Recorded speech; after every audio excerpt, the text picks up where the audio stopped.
this evening I'm just wanting to just talk about the this effects unit. It's a TC Electronic M350 effects for reverb and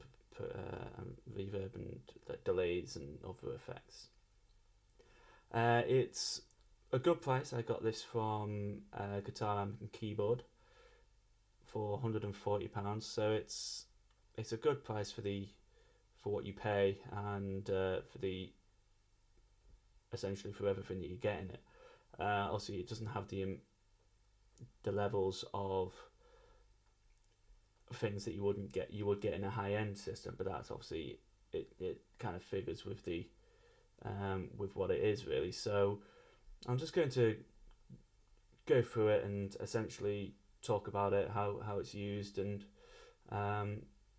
what it's used for essentially. So let's first start off with this first panel.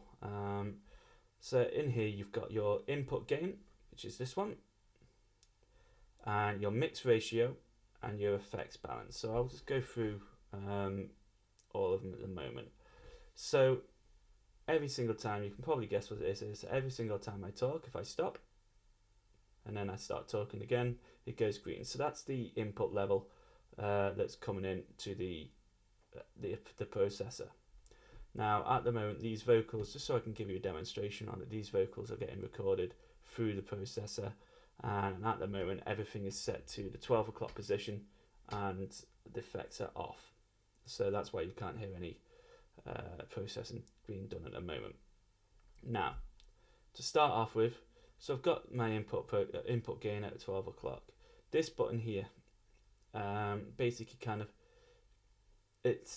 you can go between a analog input, which this is at the moment, and a digital input, which is the speed-diff input. And so if you press that, it will start to blink. There you go.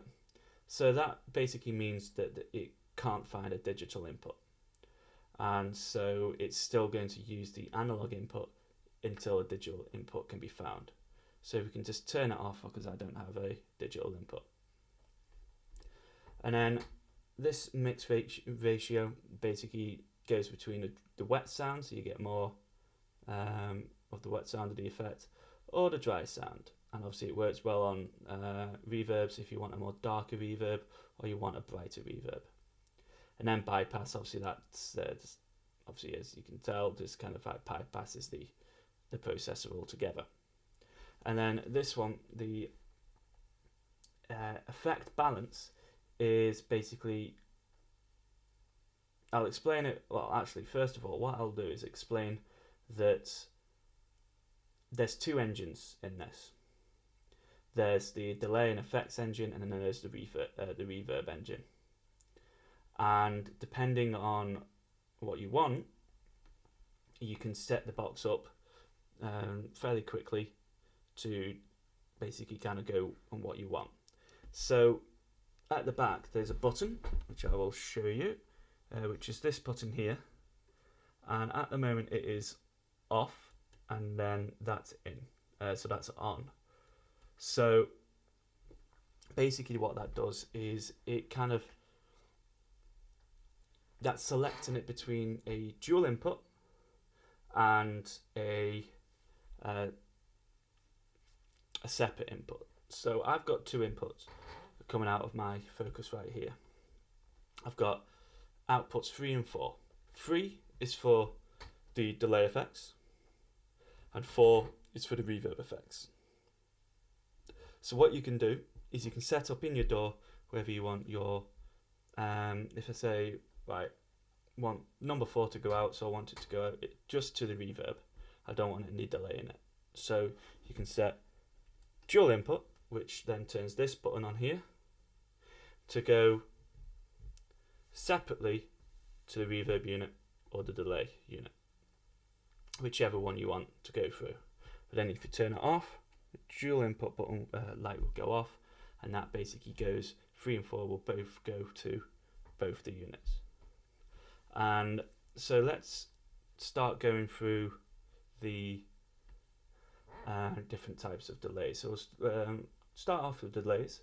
So here you've got a number of different delay effects. And you've got some phases. You've got a smooth phaser, vintage phaser, tremolo, flanger, 2 choruses, a de-esser, and 2 compressors.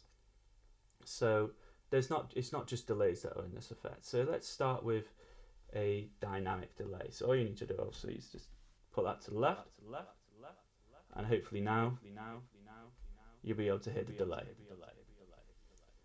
So let's turn that off for now. So just while I'm explaining this, and I'll be able to talk more about it. So here, this first knob is the delay and the timing of it, basically. So how long you want it for the delay to run, and how long the gap is essentially before each echo. And then you've got the feedback level as well. So let's turn the delay back on. So we'll go back to the dynamic delay. Okay. Now you can hear it there first. So it's quite a dry sound. It's quite a dry delay at the moment. So I think that's a bit quick. So I'm wanting to turn it up a bit. And there you go. You can hear the delay getting longer. And then with the feedback. Hello.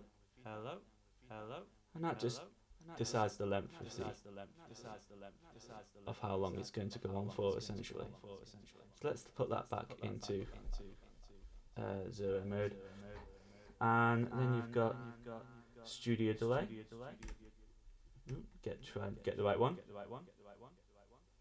And triplets delay, as you can hear that. Soft delay, which is this one.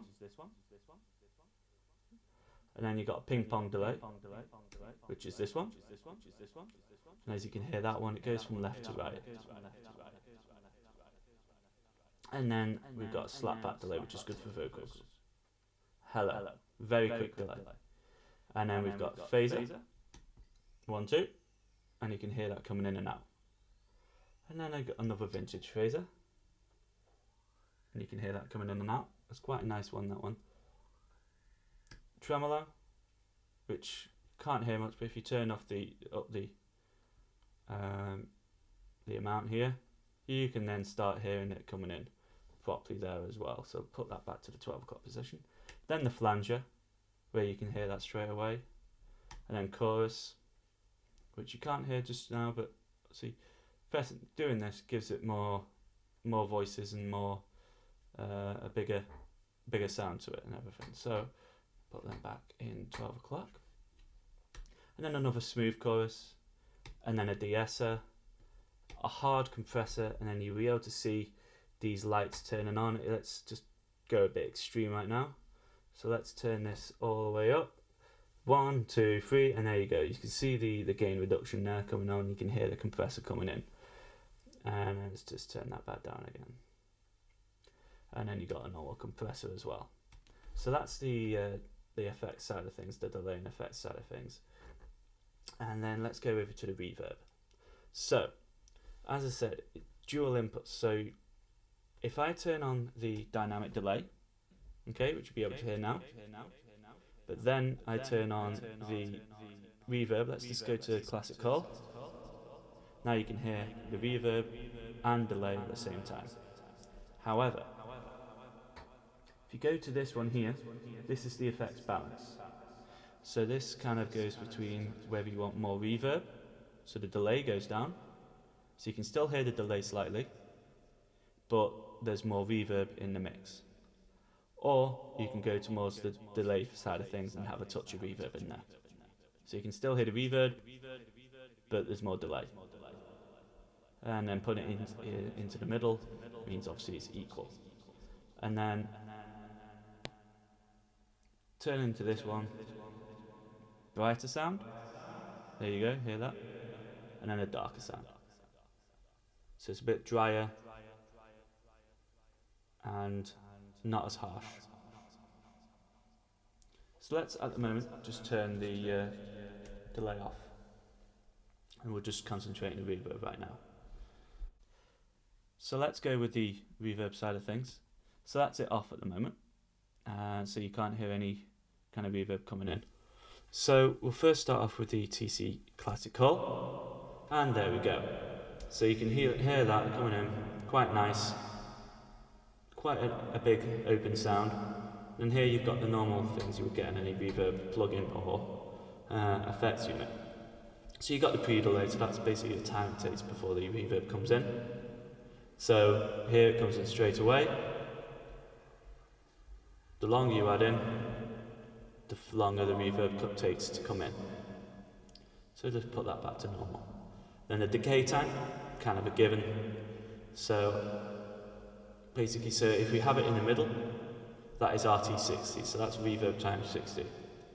But if we maximize go, you can really hear that starting to kind of the reverb, the decay of it to kind of go down, to go to bigger delay. And then if you keep getting it down, it's a more quicker delay. As you can hear, that sounds like a very small room, like you're in a bathroom or something, or actually not a bathroom, but like a small kind of chamber essentially. And then just put that back in the 12 o'clock position. And then the colour is just basically how much kind of colour you want in it. You can have darker and kind of a more dark reverb, or you can go lighter and then more brighter reverb. So that's that really, it's quite easy to use. So let's just go through the different types of reverbs we've got then. So that's a TC Classical, which is a nice reverb. Then we've got Cathedral.